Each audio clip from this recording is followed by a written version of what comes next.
മലപ്പുറം ജില്ലയിൽ നിപ്പ രോഗബാധ സ്ഥിരീകരിച്ചതിനെ തുടർന്ന് സമ്പർക്ക പട്ടികയിലുള്ള 214 പേർ നിരീക്ഷണത്തിലാണെന്ന് ആരോഗ്യവകുപ്പ് മന്ത്രി വീണ ജോർജ് അറിയിച്ചു.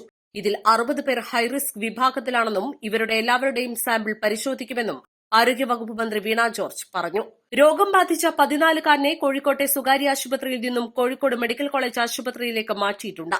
രോഗബാധയുടെ പശ്ചാത്തലത്തിൽ ആനക്കയം, പാണ്ടിക്കാട് ഗ്രാമപഞ്ചായത്തുകളിൽ ആരോഗ്യ അടിയന്തരാവസ്ഥ പ്രഖ്യാപിക്കുന്നത് സംബന്ധിച്ച നടപടികൾ സ്വീകരിക്കാൻ ആരോഗ്യവകുപ്പ് ഡയറക്ടർക്ക് നിർദ്ദേശം നൽകിയതായും മന്ത്രി അറിയിച്ചു. സമ്പർക്കത്തിലുള്ള ഒരാളും വിട്ടുപോകാതെ നിരീക്ഷണ പട്ടിക തയ്യാറാക്കുകയാണ് ഇപ്പോൾ. ഇവർക്ക് കൌൺസിലിംഗ് ഉൾപ്പെടെ എല്ലാവിധ പിന്തുണയും നൽകും. ആരോഗ്യവകുപ്പ് ഡയറക്ടറും ഉടൻ ജില്ലയിലെത്തുന്നുണ്ട്. സ്ഥിതിഗതികൾ വിലയിരുത്തുന്നതിനായി ഞായറാഴ്ച രാവിലെ 9-ന് വീണ്ടും യോഗം ചേരുമെന്നും മന്ത്രി പറഞ്ഞു. മഞ്ചേരി മെഡിക്കൽ കോളേജിൽ 30 റൂമുകൾ ക്രമീകരിച്ചിട്ടുണ്ട്. അതോടൊപ്പം കോഴിക്കോട് മെഡിക്കൽ കോളേജിലും ക്രമീകരിച്ചിട്ടുണ്ട്. പേഷ്യന്റിനെ കോഴിക്കോട് മെഡിക്കൽ കോളേജിലേക്ക് ഷിഫ്റ്റ് ചെയ്തിരുന്നു.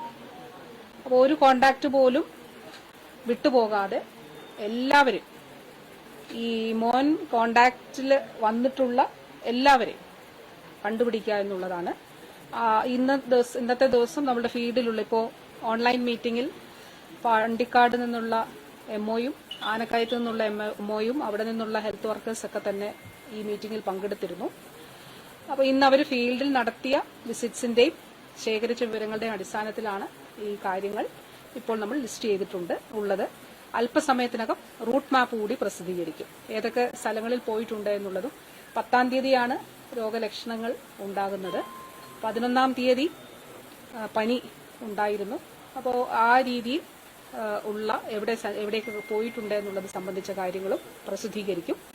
ഈ സ്ഥലങ്ങളിൽ ഏതെങ്കിലും ഈ സമയം കൂടി പരമാവധി എഴുതാനായിട്ട് പറഞ്ഞിട്ടുണ്ട്. ഹോസ്പിറ്റൽ വിസിറ്റ് നടത്തിയ സമയം, അതുപോലെ അവിടെ ഉണ്ടായിരുന്ന ആരെങ്കിലും ഉണ്ടെങ്കിൽ നമ്മുടെ കൺട്രോൾ റൂം ഉണ്ട്. ആ കൺട്രോൾ റൂമിന് നമ്പറുണ്ട്. ആ നമ്പറിലേക്ക് വിളിക്കാം. ഒരു തരത്തിലും ഒരു ഭയപ്പെടുകയോ ആശങ്കപ്പെടുകയോ ഒന്നും വേണ്ട.